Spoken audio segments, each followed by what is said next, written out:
बिस्मिल्लाहिर्रहमानिर्रहीम। सही बुखारी हदीस नंबर 16। हदीस मुबारका है कि नबी करीम सल्लल्लाहु अलैहि वसल्लम ने फरमाया, 3 खसलतें ऐसी हैं कि जिसमें ये पैदा हो जाए उसने ईमान की मिठास को पा लिया।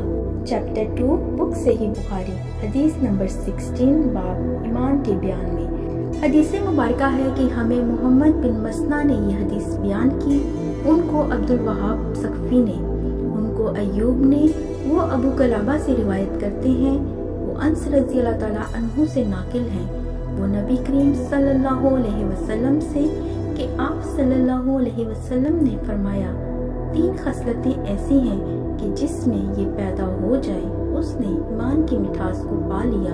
अव्वल ये कि अल्लाह और उसका रसूल उसके नज़दीक सबसे ज़्यादा महबूब बन जाए। दूसरी ये कि वो किसी इंसान से महज अल्लाह की रज़ा के लिए मोहब्बत रखे। तीसरे ये कि वो कुफ्र में वापस लौटने को ऐसा बुरा जाने जैसा कि आग में डाले जाने को बुरा जानता है।